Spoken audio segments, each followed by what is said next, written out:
Can I get Nicole to pray us in, please?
My name is Tina. I graduated and stayed on for the staff commitment. Miss Wendy always tells us to shine a light down deep in our heart to reveal our faults, and that God will reveal it. Well, I've done that and won't do it again, but he showed me that I had a lot of anger and a lot of rebellion.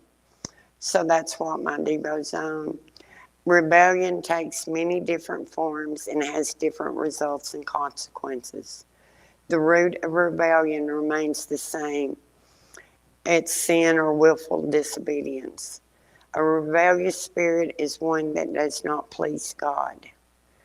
Rebellion can be directly used against God, parents, the law, the church. All rebellion against God violates His established patterns of authority. Rebellion always involves envy of someone or something. We must carefully guard our hearts and minds in each decision we make, in each goal we attempt to achieve, by asking ourselves, are we doing it for God's honor or just doing it for ourselves or to please other people? God is the ultimate authority and the source of all human authority. Christians are commanded to recognize God's authority behind human governing institutions and respectful citizens.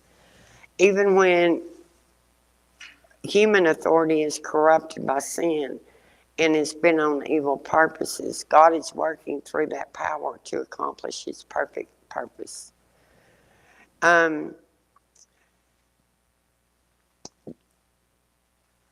purpose of the human authority that led to Jesus' crucifixion was stained with evil.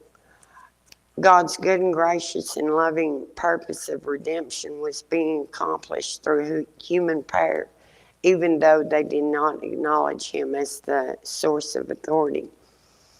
All power and authority is God's alone, and He uses it always for the good of His children. The Bible commands us to always obey the Lord. We are required to hear His word and do His will, even when we don't want to and we don't feel it's right. Our obedience is to flow out of our love for God. If we love the Lord, we will want to serve Him. And in serving Him, we'll want to obey all His commandments. Acts of obedience are to be reflective of the inner reality that we love God or love the Lord deeply, and we are committed to Him. We are also to obey human authority that the Lord has placed in our life, recognizing that all authority flows through God and from God and is part of His plan. Obedience is not an automatic response. It must be learned. Obedience to those in the line of authority is part of God's plans for establishing peace and security, so that we not only fulfill our own potential, but extend it to the gospel of others. In obeying those God has placed over us in authority, we must recognize we are never to break the commandments of God. We are to obey the request of authorities that are within the bounds of righteousness, regardless of our personal desires, preferences, or opinions. Trusting the Lord to honor our disobedience to guide those in authority over us and to deal with authorities as He will. The consequences of our obedience lie in His domain. If we obey Him, we will be rewarded in the things we do. And He promises deliverance from our enemies, strength, and blessings as we obey. Disobedience results in disaster. It's a part of our sinful nature and in all of our lives. When we disobey, we take heart that disobedience is forgivable. The Lord offers undeserved mercy and complete forgiveness to those who confess their disobedience and make a new choice to obey. Anger most often is defined as an emotional response to a perceived wrong or injustice. Anger is normally expressed when a man or woman misinterprets circumstances, makes mistakes in judgments, or reacts quickly because she feels threatened or hurt. The anger is unjustified and sinful. The anger denies the power of God to care for your needs and can even take over your life. There is many warnings about the danger of evil in scriptures. You should leave anger or wrath at the feet of Jesus and allow Him to act in your behalf. God's anger is always perfect, controlled, and expressed. Righteous anger is described as one that results when God's law and His will are knowingly disobeyed. The concerns must be righteousness and reconciliation, never personal vengeance coming out of our own hearts. We must do what we can to help others, but we must not try to hurt them or revenge what's been done in the past. Don't let others bring you down. During the walk, everybody has resentment and anger issues, but each person has to walk out their own with God's help. Nobody can do it for you, but you have to listen to counselors. You have to listen to people in authority here. I mean, people gives good advice at all times. You just have to be open to receive it. Stay out of your head. And the people that you think, when you first come into the program, you automatically gravitate towards certain people and certain people you want to stay with. But the certain people that you want to stay away from is the ones that'll help you the most. Because normally they've been through it themselves. And so they know how we deal with things. And some of the verses to read is Matthew 5:22.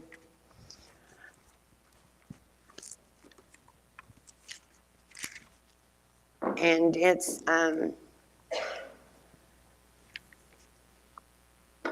no, that ain't it. Sorry. Luke 15 is the chapter I read, and then Deuteronomy 21, 18 through 21. Proverbs is full of verses on anger and rebellion, and in the Psalms it also talks about it.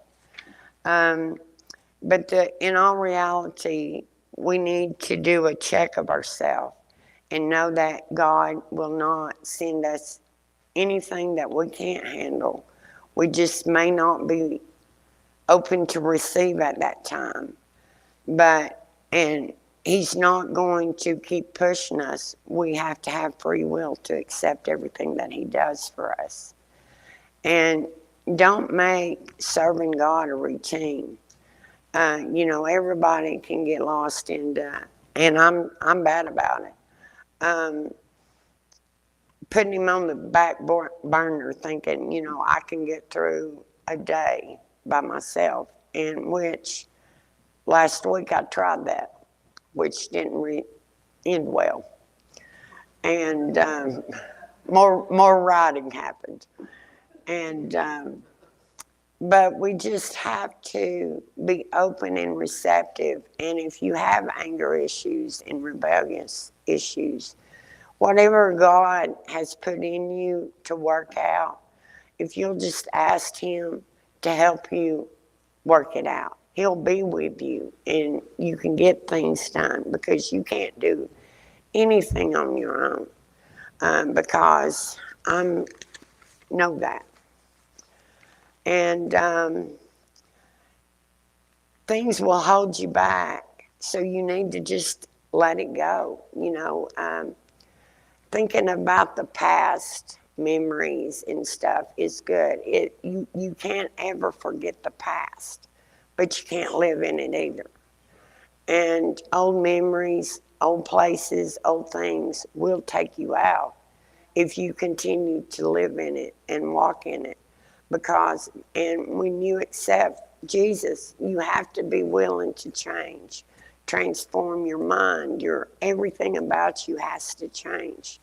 You have to be willing to accept what the spiritual coverings or anyone else says. We have to stop judging others. God's the ultimate judge. So our opinions on other people or things really don't matter, because, it does matter, but you can't go out to hurt someone or put them in a situation that they can't get out of. And you got to change your mindset. You got to forgive yourself, get over the past, be free. And then the choices I make today will affect my decisions tomorrow and future. And everybody always says, hope today in all things I do, and God will change my life in all things that I do. But that's all I have.